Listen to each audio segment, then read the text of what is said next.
नमस्कार दोस्तों, मैं Parasnath life high study IAS में आपका स्वागत है। आज हम लोग आगरा यूनिवर्सिटी के बीएड सेकेंड ईयर का पेपर 202 अर्थात अधिगम के लिए आकलन या असेसमेंट फॉर लर्निंग, इसका यूनिट फर्स्ट आकलन एवं मूल्यांकन। इसका टॉपिक है मापन, मेजरमेंट। इसमें मापन का अर्थ एवं परिभाषाएं, विशेषताएं, प्रकार, कार्य, शिक्षण में मापन का उपयोग, महत्व, सीमाएं एवं त्रुटियां अर्थात मापन टॉपिक को कंप्लीट रूप से हम लोग यहाँ स्टडी करेंगे। यदि आप लोग वीडियो को अच्छे से कई बार स्टडी करते हैं और नोट्स बना लेते हैं तो आप लोगों को कहीं से कुछ और पढ़ने की आवश्यकता नहीं पड़ेगी, इतना पर्याप्त रहेगा। आप लोग ध्यान दीजिए, किसी भी यूनिवर्सिटी से आप बीएड कर रहे हैं, चाहे Agra university, Kanpur university, Allahabad state university, Rohilkhand, Awadh, Purvanchal, सभी के पाठ्यक्रम को ध्यान में रखकर यह वीडियो बनाया गया है और सभी के लिए यह वीडियो हेल्पफुल होगा। ऐसा नहीं है कि सिर्फ आगरा यूनिवर्सिटी वालों के लिए है। पहले हम लोग थ्योरी देखेंगे, फिर सब्जेक्टिव महत्वपूर्ण प्रश्न को हल करेंगे, देखेंगे कैसे आपको एग्जाम में प्रश्नों को लिखना है जो एग्जाम में आने की संभावना है। उसके बाद ऑब्जेक्टिव प्रश्न भी हल करेंगे इस टॉपिक से संबंधित, क्योंकि अधिगम के लिए आकलन हर यूनिवर्सिटी में है तो कहीं पर सब्जेक्टिव पेपर होता है और किसी किसी यूनिवर्सिटी में ऑब्जेक्टिव पेपर होता है, जिसमें सभी लोगों को लाभ होगा। और यदि आप लोग UP TET, C TET, super TET, BTC या डीएलएड एग्ज़ाम देने जा रहे हैं तो वहाँ पर भी आपको लाभ होगा। यदि आप लोग चैनल को सब्सक्राइब नहीं किए हैं तो प्लीज़ चैनल को सब्सक्राइब कीजिए तथा वीडियो को ज़्यादा से ज़्यादा शेयर कीजिए, जिससे सभी लोगों को लाभ हो सके। और वीडियो को लाइक जरूर कीजिए, इससे मोटिवेशन मिलता है। आइए देखते हैं पेपर 202 अर्थात अधिगम के लिए आकलन, फर्स्ट यूनिट आकलन एवं मूल्यांकन। इसका टॉपिक है मापन, मेजरमेंट। इसमें हम लोग मापन का अर्थ एवं परिभाषाएं, विशेषताएं, मापन के प्रकार, मापन के कार्य, शिक्षण में मापन का उपयोग, मापन का महत्व, मापन की सीमाएं और मापन की त्रुटियां आदि पर अध्ययन करेंगे। मापन, मेजरमेंट। मापन एक निरपेक्ष शब्द है, ध्यान रखना। मापन एक निरपेक्ष शब्द है जिसकी व्याख्या करना बहुत कठिन है। यह एक ऐसा प्रत्यय है जिसका प्रयोग मानव प्राचीन काल से जीवन के विभिन्न क्षेत्रों में करता रहा है। जैसे सब्जी वाला सब्जी बेचता है तो किलोग्राम मानक की आवश्यकता होती है।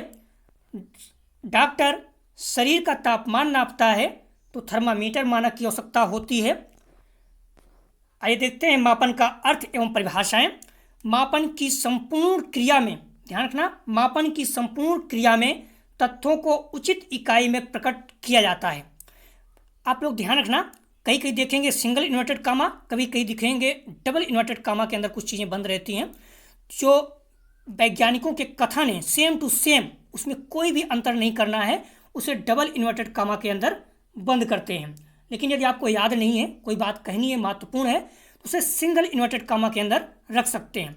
लेकिन यदि किसी वैज्ञानिक, किसी दार्शनिक का कथन है सेम टू सेम, कोई भी पॉइंट इधर उधर नहीं करना है, तो आप डबल इन्वर्टेड कामा के अंदर उसे रख सकते हैं।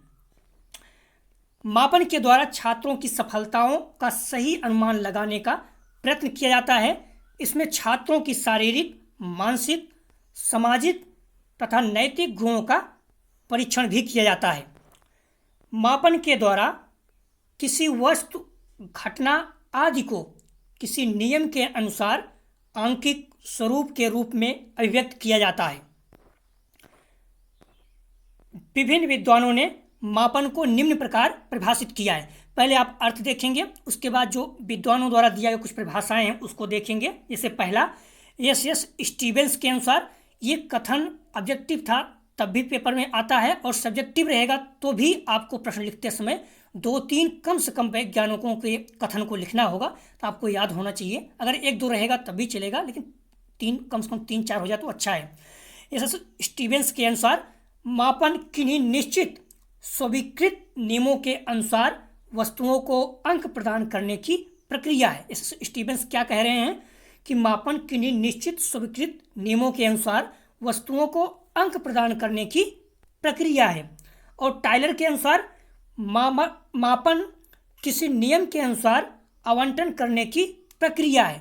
मापन किसी नियम के अनुसार आवंटन करने की प्रक्रिया है। कैंपबेल के अनुसार नियमों के अनुसार वस्तुओं या घटनाओं को प्रतीकों में व्यक्त करना मापन है। देखिए सभी लोग अलग अपने तरह के बता रहे हैं। जी.सी. हेल्मस्टेड के अनुसार मापन को किसी व्यक्ति या वस्तु में निहित किसी विशेषता के विस्तार को अंकित वर्णन प्राप्त करने की प्रक्रिया के रूप में परिभाषित किया जाता है। इसमें हम लोग बुक से देख रहे हैं, नोट्स बनाया गया है PDF, तो 6-7 देख लेंगे। आपको जो भी आसान लगेगा वो आप लोग याद कर सकते हैं, 3 कम से कम।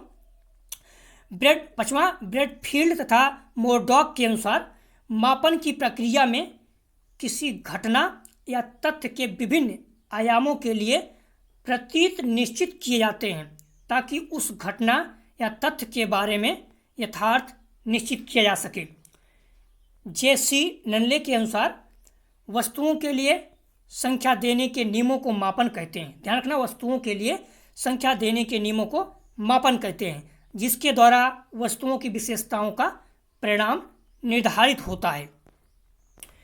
अगला है और 7वां, रॉस के अनुसार यदि मापन के सारे यंत्र एवं साधन विश्व से समाप्त कर दिए जाएं तो आधुनिक सभ्यता भालू की दीवारों की तरह ढह जाएगी। ये बहुत ही सिंपल है क्योंकि थोड़ा सा रोमांटिक है, रुचिकर है। यदि मापन के सारे यंत्र एवं साधन विश्व से समाप्त कर दिए जाएं तो आधुनिक सभ्यता बालू की दीवार की तरह ढह जाएगी। किसने कहा? रॉस महोदय। ये प्रश्न आ भी सकता है, व्यक्ति जहाँ पर है, और सब्जेक्टिव में भी आप लिख सकते हैं। तो ध्यान रखना, मैंने पहले ही कहा कि जो वैज्ञानिकों के कथन है उसे डबल इन्वर्टेड कामा के अंदर लिखना है आपको, क्योंकि जो एग्जामिनर है जरूरी नहीं कि हर पुस्तक पढ़े, हर पॉइंट को चेक करे।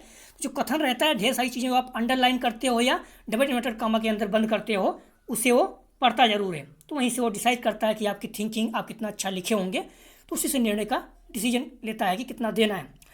उपरोक्त परिभाषाओं के विश्लेषण के आधार पर कहा जा सकता है। ये परिभाषा दीजिए, उसके बाद सभी वैज्ञानिकों के परिभाषाओं के समग्र को अपने शब्दों में बता दीजिए। कुछ पॉइंट में भी बता सकते हैं, एक पैराग्राफ में भी बता सकते हैं।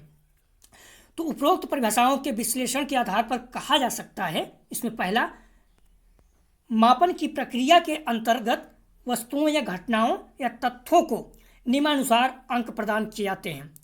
मापन के अंतर्गत किसी वस्तु का मापन न कर उसकी विशेषताओं, गुणों का मापन किया जाता है। मापन के अंतर्गत किसी वस्तु का नहीं बल्कि उसकी विशेषता या गुणों का मापन किया जाता है। तीसरा पॉइंट, मापन के अंतर्गत वस्तु के परिमाणात्मक स्वरूप की अभिव्यक्ति होती है, क्योंकि कुछ लोगों ने ये भी कहा था।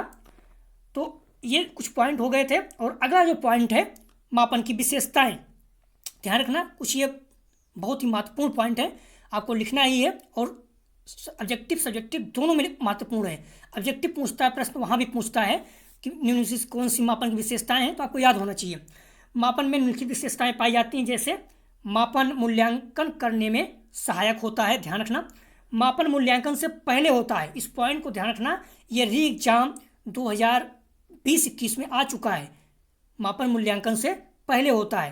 अगर जहाँ जहाँ ऑब्जेक्टिव पेपर होता है वहाँ महत्वपूर्ण है। अगर नहीं भी है तो विशेषता में आप सब्जेक्टिव में जो डिस्क्रिप्टिव पेपर होता है वहाँ भी लिख के इसको अंडरलाइन कर दीजिए। ठीक है, अंडरलाइन कर दीजिए या सिंगल इन्वर्टेड कामा के अंदर बंद कर दीजिए, क्योंकि जो एग्जामिनर इस पर ध्यान देगा, इसका मतलब है कि आपको जानकारी है, तो आपको अच्छे अंक दे सकता है। मैं बार बार शब्द कह रहा हूँ कि अंडरलाइन करने से बेनिफिट होता है। एग्जामिनर पूरा आपका प्रश्न पढ़ता नहीं है, क्योंकि उनको पैसा चाहिए, और आप ही कॉपी चेक करोगे। अगर आपको 1000 कॉपी दे दी जाएगी तो आप सोचो जल्दी से कंप्लीट हो जाए। तो जो मेन पॉइंट अंडरलाइन रहता है उसको जरूर पढ़ते हैं। तो आप लोग जो अच्छी पॉइंट है उसको अंडरलाइन जरूर कीजिए। तो मापन मूल्यांकन से पहले होता है, ऐसे पॉइंट को आप ध्यान रखना। किसी वस्तु का पूर्व वर्णन न कर आंशिक वर्णन अत्यंत शुद्धता के साथ करता है। अगला पॉइंट है, किसी भी वस्तु का मापन सीधे न होकर किसी उपयुक्त माध्यम से होता है। और अगला पॉइंट है, मापन में अनंतता की स्थिति पाई जाती है। कभी भी यह बात नहीं कही जाती है कि हमने छात्र की संपूर्ण उपलब्धि का मापन कर लिया है। जो अगला पॉइंट है, मापन में कोई निरपेक्ष बिंदु नहीं होता है। मापन में ये भी पॉइंट महत्वपूर्ण है। मापन में कोई निरपेक्ष बिंदु अर्थात एब्सोल्यूट 0 पॉइंट नहीं होता है। इस पॉइंट को आप लोग ध्यान रखना। मापन वैज्ञानिक प्रगति का मुख्य आधार है। मापन वैज्ञानिक प्रगति का मुख्य आधार है। मापन में अंकित स्वरूप पाया जाता है। निरपेक्ष शून्य होने के कारण इसकी व्याख्या गणितीय निरपेक्ष शून्य, यहाँ रहेगा निरपेक्ष शून्य ना होने के कारण।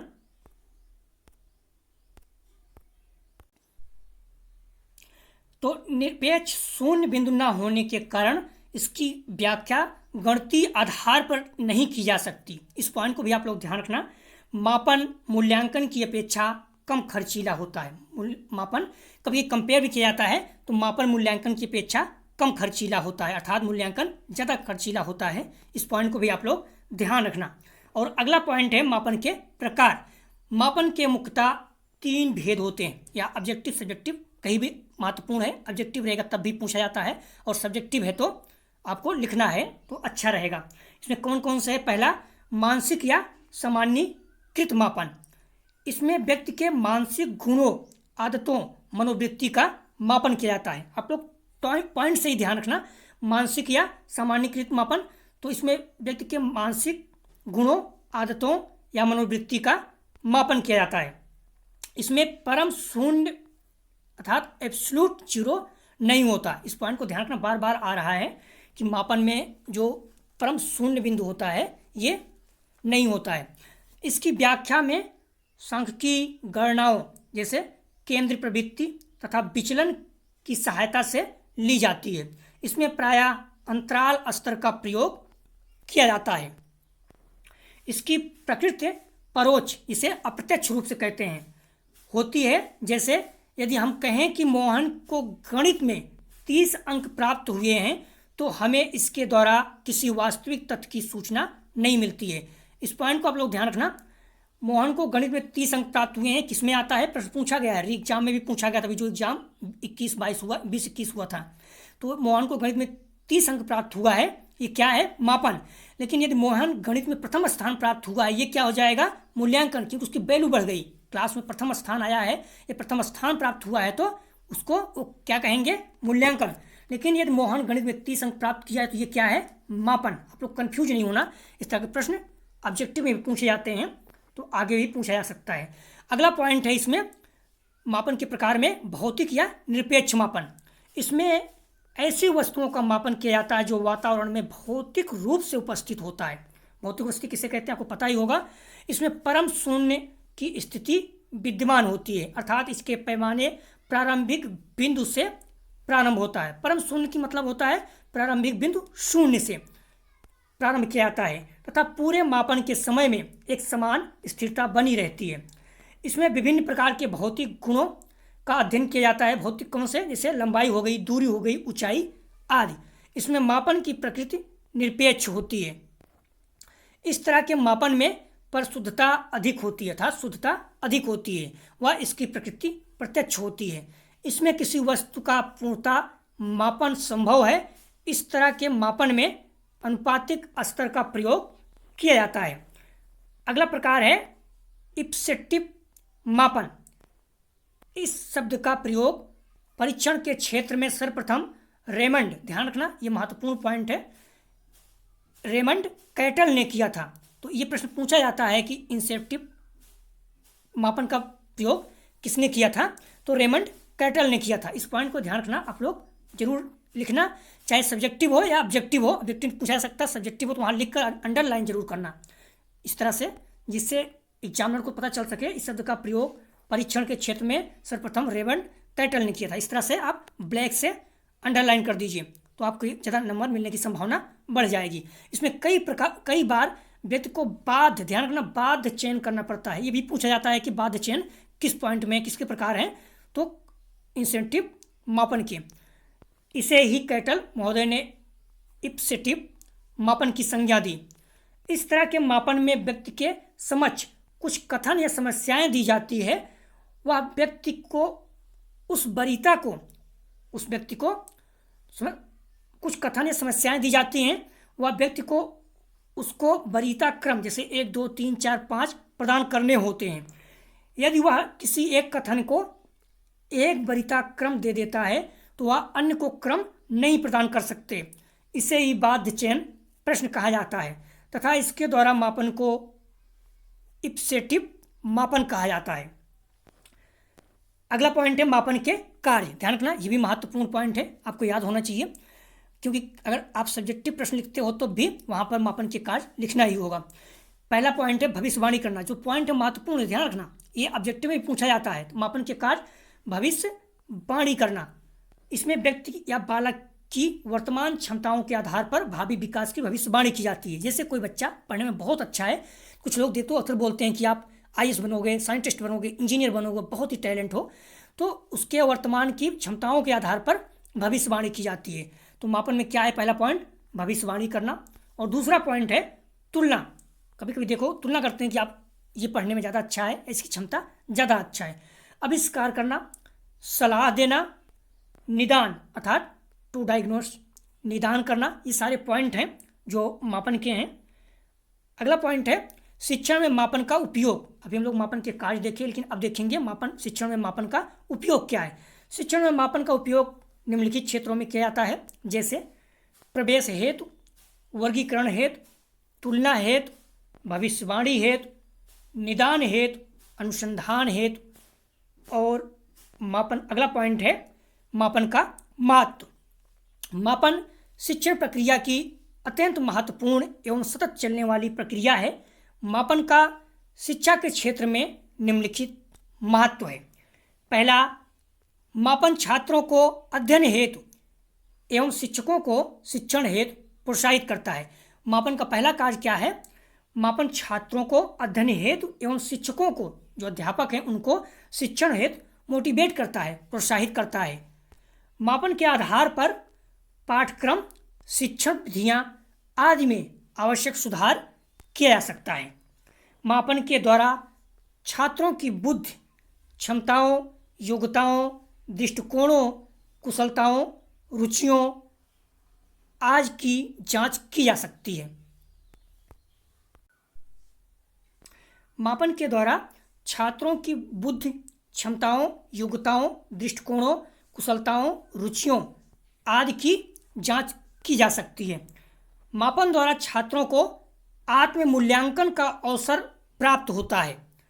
अगला पॉइंट है मापन छात्रों एवं शिक्षकों की प्रभावशीलता को इंगित करता है। अगला पॉइंट है मापन द्वारा विभिन्न शैक्षिक कार्यक्रमों की उपस्थिति को समझा जा सकता है। मापन शिक्षण में सुधार लाता है। अध्यापक को मापन द्वारा अपनी कमियां ज्ञात होती है, जिससे वह अपनी शिक्षण पद्धति में सुधार करके उसे और अधिक सुसंगठित और प्रभावशाली बना सकता है, अर्थात जो कमियां हैं उसको दूर कर सकता है। मापन उचित शैक्षिक निर्णय लेने हेतु अत्यंत आवश्यक एवं उपयोगी है। मापन के माध्यम से छात्रों को उचित व्यावसायिक एवं शैक्षिक निर्देशन एवं परामर्श प्रदान किया जाता है। अगला पॉइंट है मापन की सीमाएं। आप लोग प्लीज वीडियो को ज़्यादा से ज़्यादा शेयर कीजिए, जिससे सभी को लाभ हो सके। मापन की सीमाएं, इसमें मापन का क्षेत्र अत्यंत संकुचित होता है। ध्यान रखना, प्रश्न यहाँ से भी पूछा जाता है। तो मापन का क्षेत्र अत्यंत संकुचित होता है क्योंकि यह व्यक्ति के एक, ध्यान रखना, मापन एक या कुछ पहलुओं का ही अध्ययन करता है। मापन अंतिम निर्णय नहीं देता। ध्यान रखना, मापन अंतिम निर्णय नहीं देता, यह केवल सूचनाएं देता है। इस पॉइंट को ध्यान रखना। मापन का स्वरूप आंकिक होता है, जिसमें उसका अर्थ स्पष्ट नहीं होता है। ध्यान रखना, उसका अर्थ स्पष्ट नहीं होता है। मापन शील गुणों के मध्य अंतर स्पष्ट करने में असमर्थ हैं। इस आप कमियां भी कह सकते हो, निगेटिव पॉइंट भी बता सकते हो। शैक्षिक मापन में शुद्धता का स्तर भौतिक मापन की अपेक्षा निम्न होता है। सीमित क्षेत्र हैं, अर्थात ये कमियां हैं, एक तरह से त्रुटियां भी कह सकते हो, कमियां भी कह सकते हो कि मापन की कुछ कमियां हैं, या फिर वो सीमित क्षेत्र है। जो भी सीमित, किसी के इंसान का सीमित करते हो तो जाहिर सी बात है निगेटिव पॉइंट है, तो ये सब निगेटिव पॉइंट हैं। तो शैक्षिक मापन में शुद्धता का स्तर भौतिक मापन की अपेक्षा निम्न होता है, अर्थात कम होता है। अगला पॉइंट है मापन की त्रुटियां, एरर ऑफ मेजरमेंट। मापन त्रुटि से हमारा अभिप्राय अर्थात अर्थ किसी व्यक्ति द्वारा परीक्षा के आधार पर प्राप्त वास्तविक अंकों और अनुमानित अंकों में पाए जाने वाले अंतर से होता है। जैसे एक बालक की बुद्धिलब्ध IQ 150 है, बिना साइमन परीक्षण प्रसारित करने पर उसकी बुद्धिलब्ध 120 आती है। तो देखिए अंतर आ गया। तो कहा जाएगा कि हमारा परीक्षण में मापन त्रुटि है, वह कम विश्वसनीय है। अर्थात अगर किसी भी मापन में या किसी भी चीज़ में त्रुटि रहेगी तो जाहिर सी बात से विश्वसनीयता कम हो जाती है। अभी आप मॉडल पेपर या कोई चीज़ पढ़ते हो, वहाँ पे देखो कई प्रश्न यदि गलत मिल जाते हैं, जैसे दिए भी रहते हैं, तो आप क्या करोगे, फिर आप उस मॉडल पेपर पे आपका ट्रस्ट अर्थात विश्वास कम हो जाएगा और आप उसे पढ़ने की इच्छा नहीं होगी। तो आप हमेशा चाहोगे कि ऐसे मॉडल पेपर या बुक हमें मिले जहाँ पर त्रुटियाँ ना के बराबर हो या विश्वसनीय हो, या कोई चैनल या फिर कोई और भी चीज़ आप देखते हो जहाँ पर कमियाँ आपको मिलती हैं तो वहाँ पर आपका विश्वास कम हो जाता है। तो इसलिए त्रुटि अगर कम होगी तो आपका विश्वास बढ़ेगा। ध्यान रखना, प्रश्न ऑब्जेक्टिव में पूछा जा चुका है। यदि किसी मापन का या किसी भी चीज़ का अगर त्रुटि ज़्यादा पाई जाएगी तो विश्वसनीयता कम हो जाएगी, लेकिन अगर त्रुटि नहीं रहेगी तो आपके उस पर विश्वास ट्रस्ट बढ़ जाएगा। गुलिस के अनुसार या वास्तविक अंक और मानक अंक के बीच मतभेद अर्थात अंतर के वितरण का मानक विचलन है। परीक्षण निर्माण करते समय यह मान कर चलना चाहिए कि व्यक्ति में मापन योग मूल्य एवं क्षमता होती है, मापन में त्रुटियां रह जाती है। एक मानक अंक वास्तविक एवं त्रुटिपूर्ण अंक से मिलकर बना होता है। यहाँ पर उल्लेखनीय है कि मापन त्रुटि तथा परीक्षण की विश्वसनीयता में विपरीत संबंध होता है। मैंने पहले बताया कि मापन त्रुटि तथा परीक्षण की विश्वसनीयता में विपरीत संबंध होता है। अर्थात अगर त्रुटि बढ़ेगी तो विश्वसनीयता कम हो जाएगी, अगर त्रुटियां कम होंगी तो विश्वसनीयता बढ़ जाएगी।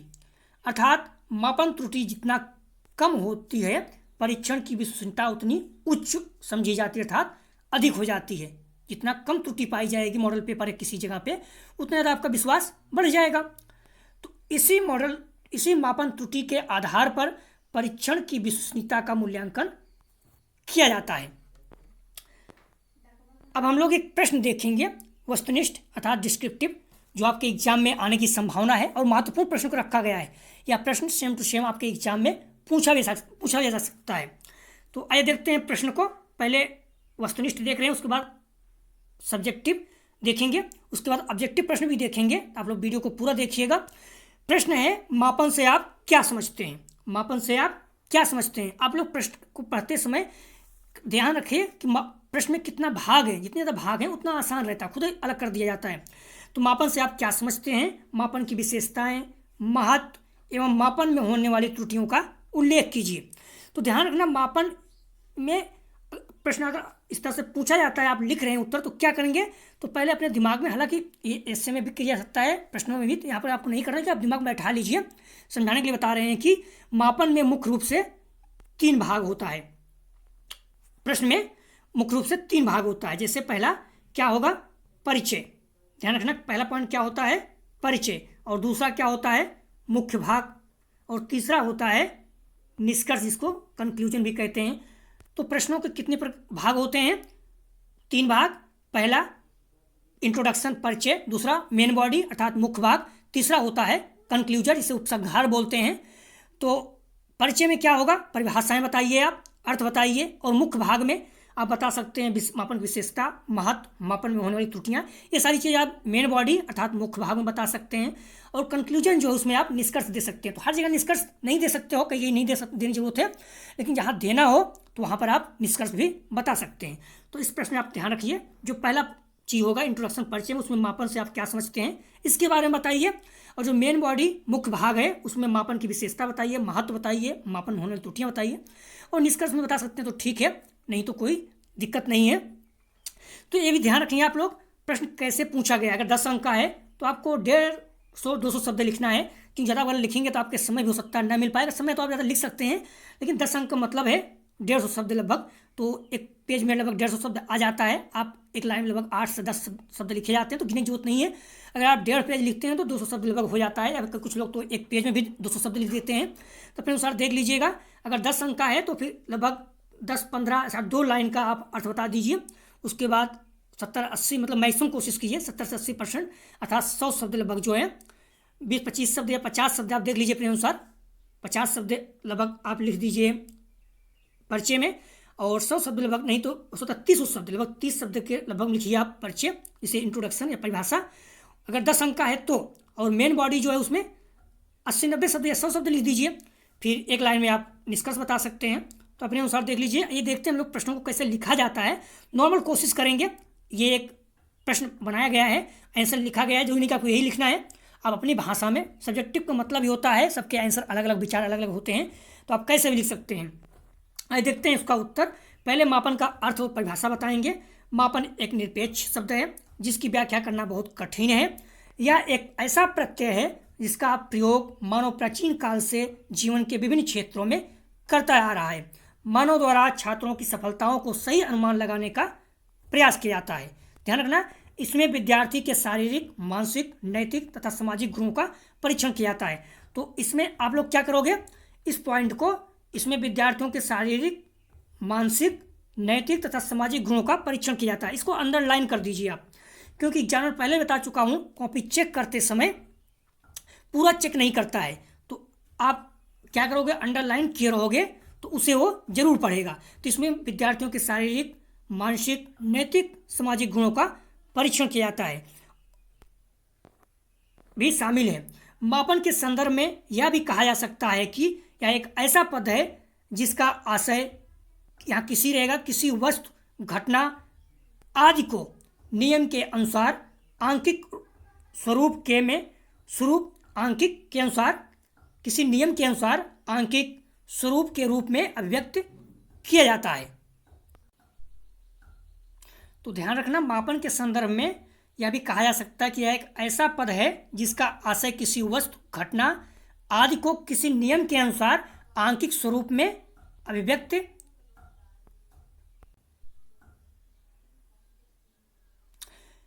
आंकिक रूप में अभिव्यक्त किया जा सकता है। विभिन्न विद्वानों ने मापन को निम्न प्रकार परिभाषित किया है। तो ध्यान रखना, जैसे हम लोग वहाँ पढ़ भी चुके हैं, पहले आप अर्थ बताइए, उसके बाद विभिन्न विद्वानों के जो परिभाषाएं दिए हैं उसको आप कम से कम 2-3 तो लिख ही दीजिए, 2-3 लिखना है। उसके बाद एक समग्र में अपना विचार व्यक्त कर दीजिए। मैं आपको पहले ही बता चुका हूँ कि आप 1-2 परिभाषा आपको लिखना ही होगा। इसमें विद्वानों ने मापन को निम्न प्रकार परिभाषित किया है। पहला, टॉयलर के अनुसार मापन किसी नियम के अनुसार आवंटन करने की प्रक्रिया है। जो छोटा वाला परिभाषा है आप उसे आसानी से याद कर सकते हैं, तो लिख सकते हैं, मापन किसी नियम के अनुसार आवंटन करने की प्रक्रिया है। और अगला है एस स्टीवेंस के अनुसार, मापन किन्हीं निश्चित स्वीकृत नियमों के अनुसार वस्तुओं को अंक प्रदान करने की प्रक्रिया है। अगला पॉइंट है ब्रैडफील्ड तथा मॉर्डॉक के अनुसार, मापन की प्रक्रिया में किसी घटना या तथ्य के विभिन्न आयामों के लिए प्रतीक निश्चित किए जाते हैं ताकि उस घटना या तथ्य के बारे में यथार्थ निश्चित किया जा सके। अगला है जे.सी. नानले के अनुसार, वस्तुओं के लिए संख्या देने के नियमों को मापन कहते हैं जिसके द्वारा वस्तुओं की विशेषताओं का परिणाम निर्धारित होता है। मैंने पहले ही बताया कि परिभाषाएं देने के बाद एक अपनी परिभाषा अपने से आप दे सकते हैं। तो उपयुक्त परिभाषाओं के आधार पर कहा जा सकता है कि मापन की प्रक्रिया के अंतर्गत वस्तुओं एवं घटनाओं तथा तथ्यों को नियमानुसार अंक प्रदान किए जाते हैं। इसमें किसी वस्तु की अपेक्षा उनके गुणों, विशेषताओं का मापन किया जाता है। इसके अतिरिक्त इसके अंतर्गत किसी वस्तु के परिमाणात्मक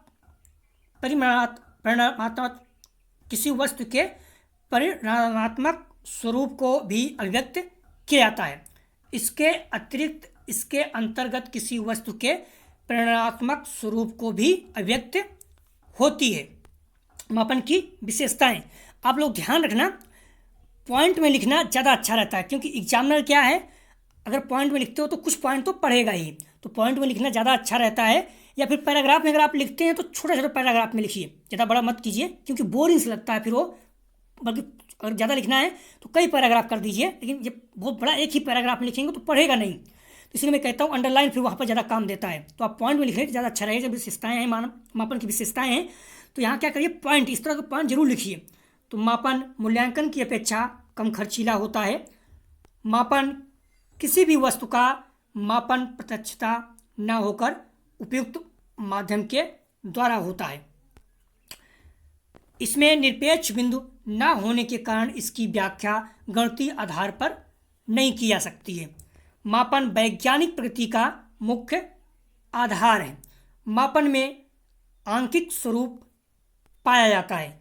मापन में अंततः की स्थिति पाई जाती है।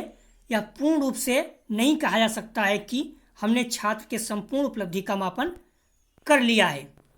मापन का महत्व, तो इस तरह मैंने पहले बताया जो पॉइंट है उसे आप पॉइंट में लिखेंगे तो ज़्यादा अच्छा रहेगा। जैसे महत्व हो गया, विशेषताएं हो गई। तो मापन का महत्व, मापन द्वारा छात्रों को आत्म मूल्यांकन का अवसर प्राप्त होता है। मापन द्वारा छात्रों एवं शिक्षकों की प्रभावशीलता की ओर संकेत करता है। मापन छात्रों को अध्ययन करने के लिए एवं शिक्षकों को शिक्षण के लिए प्रोत्साहित करता है। मापन द्वारा छात्रों की क्षमताओं, बुद्धि कुशलताओं, योग्यताओं, दृष्टिकोणों, रुचियों की जांच की जा सकती है। मापन उचित शैक्षणिक निर्णय देने के लिए अत्यंत उपयोगी तथा आवश्यक होता है। अगला पॉइंट है, मापन के माध्यम से छात्रों को उचित व्यावसायिक तथा शैक्षिक निर्देशन तथा परामर्श प्रदान किया जा सकता है। मापन द्वारा विभिन्न शैक्षिक कार्यक्रमों की उपयोगिता को समझा जा सकता है। मापन शिक्षण में सुधार लाता है। अध्यापक को मापन द्वारा अपनी कमियां ज्ञात होती है, जिससे वह अपनी शिक्षण पद्धति को सुधार करके और अधिक सुसंगठित तथा प्रभावशाली बना सकता है। तो आप लोग ध्यान रखना, इस पॉइंट को आप चाहें तो कुछ अंडरलाइन भी कर सकते हैं। मापन शिक्षण में सुधार लाता है। मैंने पहले ही बताया, अगर कोई कथन है तो डबल इन्वर्टेड कामा नहीं। अगर ऐसे किसी मतलब जैसे जो वैज्ञानिक लोग हैं या किसी दार्शनिक कथन है, तो अगर सेम टू सेम रख रहे हैं तो उसे डबल इन्वर्टेड कामा के अंदर, यदि कोई ऐसे नॉर्मली लिख रहे हैं महत्वपूर्ण पॉइंट है तो उसे आप या तो अंडरलाइन कर दीजिए या फिर सिंगल इन्वर्टेड कामा के अंदर रख सकते हैं। तो उस पर ध्यान जरूर देगा एग्जामिनर और आपको नंबर अच्छा मिलेगा। अध्यापक को मापन द्वारा अपनी कमियां ज्ञात होती है, जिससे वह अपनी शिक्षण पद्धति में सुधार करके और अधिक सुसंगठित तथा प्रभावशाली बना सकता है। मापन की त्रुटियां, मापन त्रुटि से तात्पर्य किसी व्यक्ति द्वारा परीक्षा के आधार पर प्राप्त वास्तविक अंकों और अनुमानित अंकों में पाए जाने वाले अंतर से है। गुलिक्सन के अनुसार यह वास्तविक अंक और मानक अंक के बीच मतभेद अंतर के वितरण का मानक विचलन है। यहाँ यह समझ लेना आवश्यक है कि मानक त्रुटि एवं परीक्षण की विश्वसनीयता में विपरीत संबंध होता है। हम लोग इसको पढ़ चुके हैं थ्योरी में। अर्थात मापन त्रुटि जितनी कम होती है, परीक्षण की विश्वसनीयता उतनी अधिक उच्च मानी जाती है, अधिक होती है। प्रश्न ऑब्जेक्टिव में भी पूछा जा चुका है एग्जाम में। तो अगर मैंने पहले बताया, अगर मॉडल पेपर आप पढ़ रहे हैं, कई प्रश्न गलत मिल जाएंगे उत्तर, तो आपकी उस पर विश्वसनीयता कम हो जाएगी।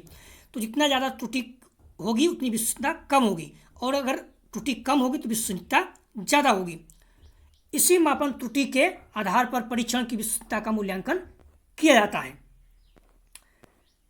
तो दोस्तों, यह था सब्जेक्टिव एक प्रश्न था। अब हम लोग कुछ ऑब्जेक्टिव प्रश्न देखेंगे जो जिस यूनिवर्सिटी में ऑब्जेक्टिव पेपर होता है तो वहाँ के लिए महत्वपूर्ण होगा। साथ ही साथ अगर नहीं भी होता है आपके यहाँ, तो आपको UP TET, C TET, super TET या बीटीसी, डीएड एग्जाम जो भी देने जा रहे हैं वहाँ पर तो आपको लाभ होगा। क्योंकि अगर आप बीएड कर रहे हैं तो निश्चित रूप से आप यूपी टेट, सी टेट और सुपर टेट तो देंगे। तो यहाँ से प्रश्न उठते हैं, तो इसलिए आप बहुविकल्पी जो प्रश्न है अर्थात ऑब्जेक्टिव प्रश्न है उसको भी जरूर देखें। महत्वपूर्ण प्रश्नों को रखा गया है। पहला प्रश्न है, मापन किन्हीं स्वीकृत नियमों के अनुसार वस्तुओं को अंक प्रदान करने की प्रक्रिया है या कथन किसका है? पहला स्टीवेंसन का, बा मैकॉल का, सा रॉस का, दा नन का। तो इसका सही जवाब हो जाएगा आ स्टीवेंसन का। अगला प्रश्न है, मापन होता है, री एग्जाम 2020-21 एग्जाम में पूछा गया है। मापन होता है आ मूल्यांकन से पहले, बा मूल्यांकन के बाद, बा मूल्यांकन से पहले, सा मूल्यांकन के दौरान, दा इनमें से कोई नहीं। तो साथियों उसका सही जवाब है बा, मापन मूल्यांकन से पहले होता है, हम लोग थ्योरी में पढ़ चुके हैं। अगला प्रश्न है, मोहन ने गणित विषय की परीक्षा में 70 अंक प्राप्त किया, यह प्रक्रिया है। री एग्जाम 2020 की जो अभी 21-22 हुआ उसमें पूछा गया था। तो परीक्षण, बी मापन, सा मूल्यांकन, दा उपलब्धि। तो मोहन ने गणित विषय की परीक्षा में 70 अंक प्राप्त किया, क्या है? तो इसका सही जवाब हो जाएगा बा, मापन। मैंने पहले ही बताया था थ्योरी में, यदि मोहन गणित में 70 अंक प्राप्त करता है तो क्या है? मापन। यदि लेकिन यदि गणित में पहला स्थान प्राप्त करता है या क्लास में पहला स्थान प्राप्त करता है तो क्या हो जाता है? मूल्यांकन। तो आप लोग ध्यान रखना, भूलना नहीं। देखिए अगला प्रश्न है भी, मोहन ने कक्षा में प्रथम स्थान प्राप्त किया, यह प्रक्रिया है। आंसर बता चुके हैं, परीक्षण, मापन, मूल्यांकन, उपलब्धि। तो इसका सही जवाब हो जाएगा सा, मूल्यांकन। मोहन गणित में 70 अंक प्राप्त करता है तो क्या होता है? मापन। लेकिन ये क्लास में प्रथम स्थान प्राप्त करता है या गणित में प्रथम स्थान प्राप्त करता है तो क्या हो जाएगा? मूल्यांकन, की उसकी एक वैल्यू हो गई है। अगला प्रश्न है, एक पुस्तक की कीमत 150 रुपये है, प्रक्रिया का उदाहरण है। आ आकलन, बा मूल्यांकन, सा मापन, दा आकलन एवं मूल्यांकन दोनों। तो इसका सही जवाब हो जाएगा बा, मूल्यांकन। अगला प्रश्न है, मापन नियमानुसार वस्तुओं या घटनाओं को संख्या प्रदान करना है, या किसका कथन है? आ गुड का, बा ड्यूवी का, सा नन का, दा कालिंगर का। साथियों सही जवाब इसका हो जाएगा दा कालिंगर का।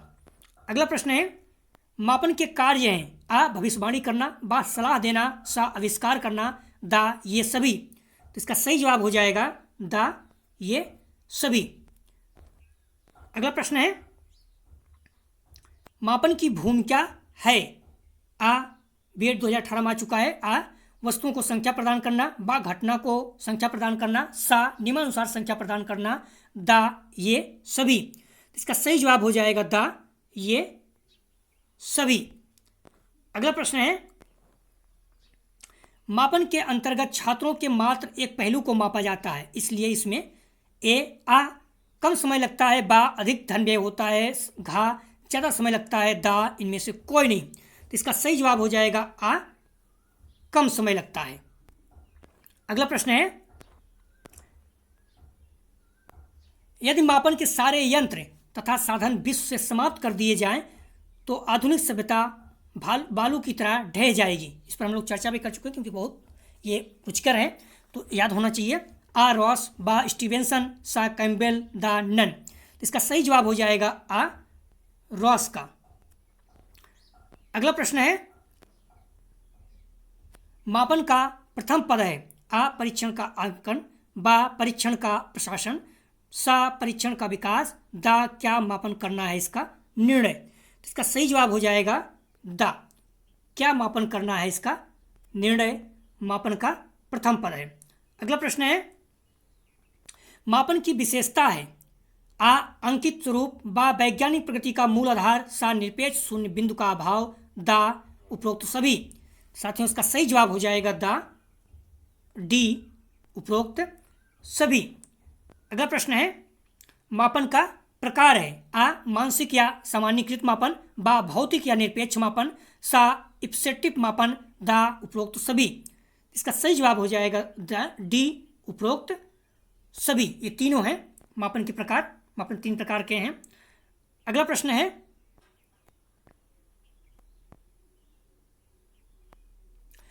जिस मापन के द्वारा व्यक्ति की आदतों, मानसिक गुणों एवं मनोवृत्तियों को मापा जाता है उसे कहते हैं। आ मानसिक एवं सामान्यीकृत मापन, बा भौतिक एवं निरपेक्ष मापन, सा इप्सेटिव मापन, दा डी सामान्य मापन। आप लोग समझ गए होंगे क्योंकि मैंने उस पर इंड भी किया था कि अगर आपकी मानसिक है तो क्या हो जाएगी? आदतों, मानसिक गुणों। इसलिए आप कंफ्यूज नहीं होना चाहिए। अगर मानसिक तो 14 का क्या हो जाएगा सही जवाब? आ ए मानसिक एवं सामान्यीकृत, मानसिक गुणों मानसिक। यहाँ से आप कंफ्यूज नहीं होना चाहिए, आपको पकड़ सकते हैं। तो कौन से मापन है? तो मानसिक और यहाँ मानसिक गुणों है, तो कंफ्यूज नहीं होना, आप मैच करके पकड़ सकते हैं। अगला प्रश्न है, जिस मापन में परम शून्य की स्थिति विद्यमान रहती है उसे कहा जाता है। आ मानसिक मापन, बा भौतिक मापन, सी इप्सेटिव मापन, डी सामान्य मापन। इसका सही जवाब हो जाएगा 15 का सी इप्सेटिव मापन। परम शून्य की स्थिति जिसमें विद्यमान होती है उसे इप्सिटिव मापन कहते हैं। अगला प्रश्न है, जिस मापन में व्यक्ति के समक्ष चयन की बाध्यता होती है, अर्थात एक बार चयन करने के बाद दोबारा चयन नहीं कर सकता है, उस मापन को कहा जाता है। आ मानसिक मापन, बा भौतिक मापन, सा इप्सिटिव मापन, डी सामान्य मापन। इसका सही जवाब हो जाएगा सी इप्सिटिव मापन। अगला प्रश्न है, इप्सिटिव मापन शब्द का सर्वप्रथम प्रयोग किसने किया था? मैं वहां पर हिंट भी किया था आप लोगों को। ए गॉल्टन ने, बी रेमंड कैटल ने, सा स्टीवेंसन ने, डी रॉस ने। इसका सही जवाब हो जाएगा बी रेमंड कैटल ने।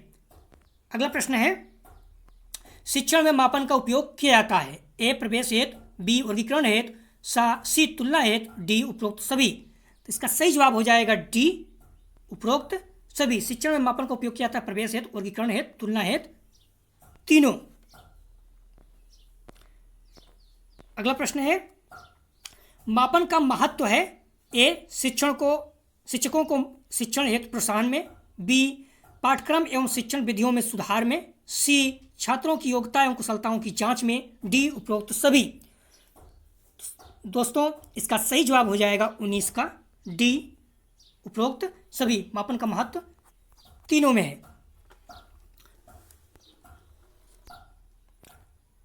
तो साथियों यह था पेपर 202 अर्थात अधिगम के लिए आकलन का यूनिट फर्स्ट का पहला टॉपिक मापन, जो कंप्लीट हम लोग देखे हैं। निश्चित रूप से आप लोगों को लाभ होगा। और जो हम लोग कल या अगला वीडियो में जो देखेंगे उसमें पेपर 202 का ही अधिगम के लिए आकलन यूनिट फर्स्ट आकलन एवं मूल्यांकन, ध्यान रखना पेपर 202 का अधिगम के लिए आकलन असेसमेंट फॉर लर्निंग, इसका यूनिट फर्स्ट ही आकलन एवं मूल्यांकन का टॉपिक होगा मूल्यांकन, एवेल्युएशन। अभी हम लोग मापन देखे, इसके बाद मूल्यांकन देखेंगे। अगर आपके पास बुक होगी तो क्रम से देखेंगे, इसी तरह से दिया हुआ है मापन फिर मूल्यांकन, तो उसी के अनुसार हम लोग देखते हुए आगे बढ़ेंगे। आप लोग कंफ्यूज नहीं होना कि कहाँ से लिया जा रहा है। अगर आप बुक खोलेंगे, विशेष सूची देखेंगे तो उसमें जो दिया गया है मापन मूल्यांकन, फिर उसके बाद आकलन के पैमाने या मापन मूल्यांकन आकलन, उसमें आकलन के पैमाने, तो इसी क्रम में हम लोग पढ़ेंगे। आप लोग बार बार इस शब्द पहले ही बोल चुका हूँ, आप लोग बुक जरूर खरीद लीजिए। बुक से पढ़ने से ही अच्छे नंबर आएंगे। मॉडल पेपर से आप पास हो सकते हैं, लेकिन अच्छा नंबर लाना है तो आपको बुक पढ़ना ही होगा। तो आप बुक खरीद सकते हैं, ठाकुर पब्लिकेशन है, कोई भी बुक आप जो भी आपको अच्छा लगे तो आप देख लीजिएगा।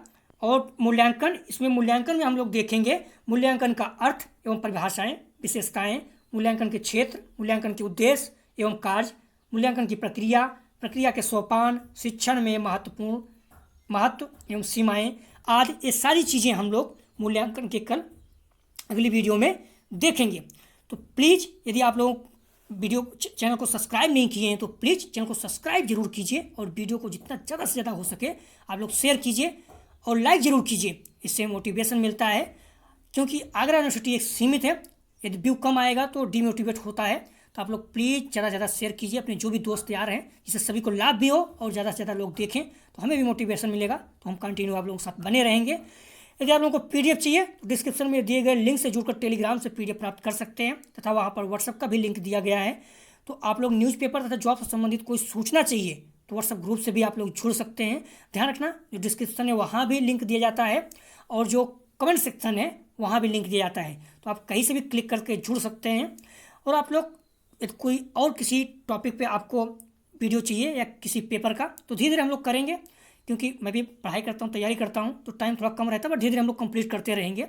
आप लोग बुक लीजिए और पढ़िए जरूर। जो इससे कल टॉपिक जो रहेगा मूल्यांकन, उसको आप लोग अपने से पढ़े रहेंगे तो आपको बहुत आसान होगा समझने में और प्रश्नों को हल करने में। तो हम लोग डेली इस तरह से देखेंगे, पहले टॉपिक को पढ़ेंगे, फिर एक प्रश्न जो उठाएंगे सब्जेक्टिव, और जो इससे संबंधित ऑब्जेक्टिव प्रश्न है उसे भी उठाएंगे। तो उस तरह से देखेंगे। आप लोगों को अगेन कह रहा हूँ, प्लीज़ वीडियो को ज़्यादा से ज़्यादा शेयर कीजिए और लाइक कीजिए। वीडियो देखने के लिए धन्यवाद दोस्तों।